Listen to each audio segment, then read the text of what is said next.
A gente vive numa era de informação, assim, sem precedentes, né? O conhecimento do mundo inteiro está literalmente na palma da nossa mão, mas será que ter tanto acesso a dados nos tornou mais sábios? É essa grande questão que a gente vai explorar agora. Pois é, a pergunta é bem direta e mexe com a gente. Com tanta coisa para saber, será que a gente não está perdendo a mão na hora de entender como viver melhor? Vamos mergulhar nisso. Para a gente conseguir responder essa pergunta, o primeiro passo é entender a diferença, que é gigantesca, entre conhecimento e sabedoria. Uma distinção que o Alfredo J. Gonçalves explora muito bem. Olha só que interessante. De um lado a gente tem o conhecimento, que é sobre acumular, sabe? Sobre transformar nossa mente num supercomputador de dados. Já do outro lado, a sabedoria é sobre aplicar, sobre conectar. Não tem a ver com quantos fatos a gente sabe, mas como a gente usa esses fatos para cultivar empatia, para gerar bondade e compaixão. Em resumo, o conhecimento pode encher a cabeça, mas é a sabedoria que abre o coração. E é aqui que a história ganha um contorno, digamos, um pouco mais sério. O que acontece quando o conhecimento existe, mas não tem a sabedoria para guiar ele? Bom, aí ele pode se tornar um perigo de verdade. A citação aqui é bem clara. O saber, quando está sozinho, sem a humildade e a conexão que a sabedoria traz, ele não nos eleva. Pelo contrário, ele pode acabar nos isolando e nos tornando, bem, prepotentes. E esse isolamento individual acaba tendo consequências sociais bem graves. Sabe, o conhecimento sem sabedoria cria as famosas bolhas e os guetos que a gente tanto vê por aí, e isso alimenta a hostilidade. Pode levar ao negacionismo perigoso, onde os fatos são só acumulados para defender uma posição, sem a sabedoria de enxergar o todo. E no fim das contas, essa mentalidade pode até dar origem a líderes e sistemas que buscam poder a qualquer custo, sem se importar nem um pouco com o bem-estar de todo mundo.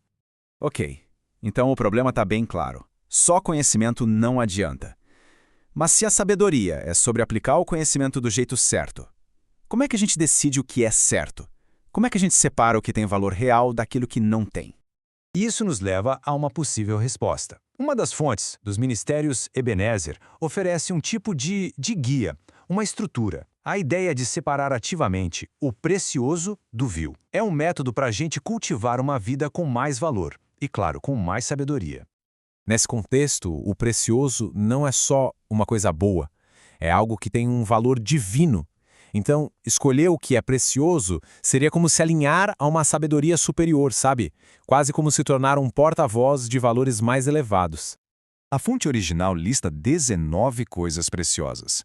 Mas, para a gente entender a essência da coisa, vamos agrupar tudo em 3 pilares centrais. Eles formam a base de uma vida guiada pela sabedoria e pelo valor.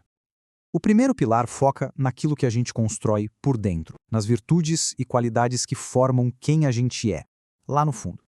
Por exemplo, uma fé preciosa é descrita como uma âncora interna, algo que nos purifica e fortalece. E isso leva ao desenvolvimento de um espírito terno e sereno, aquela calma que, na verdade, é sinal de uma força interior muito profunda. É o fundamento sobre o qual todo o resto se constrói. Com o interior fortalecido, o valor começa a se estender para fora, para os nossos relacionamentos com as outras pessoas. Esse é o nosso segundo pilar. Esse pilar se manifesta na unidade, aquela força que junta as pessoas num propósito comum e que luta justamente contra a criação de ilhas e guetos. E de mãos dadas com a unidade vem a misericórdia preciosa, que é a capacidade de perdoar, de ter compaixão, que é o que sustenta uma comunidade de verdade. E, por fim, o terceiro pilar, o alicerce espiritual, que, segundo essa perspectiva, é o que dá sentido e propósito a todos os outros valores que a gente falou. E ele é representado aqui pelo conceito do sangue precioso, que simboliza um sacrifício máximo que permite a redenção, a purificação e a reaproximação com o divino. Basicamente, o que daria acesso a essa vida de valor. Então, como é que a gente junta tudo isso? Como a gente conecta esse mundo do conhecimento com o mundo da sabedoria e do valor? A resposta está na fusão, na união. Conhecimento e sabedoria não são inimigos, de jeito nenhum, são parceiros. Quando a nossa capacidade enorme de saber é guiada por uma estrutura de valores preciosos, o resultado é um mundo onde a informação não só nos informa, mas nos transforma para melhor. E isso nos leva à metáfora final, o fruto precioso. Pensa assim, o conhecimento é a semente, mas a sabedoria, a nossa escolha pelo que é valioso, é o solo fértil. E só quando a gente planta o que sabe num solo de bons valores é que a gente pode colher uma vida que floresce e que produz algo de valor duradouro. E assim, a pergunta fica no ar. No fim das contas, o que define uma vida de valor? É o que a gente acumula na nossa mente ou é o que a gente cultiva no coração e coloca em prática no mundo? A resposta talvez esteja no jeito como cada um de nós decide equilibrar essas duas coisas.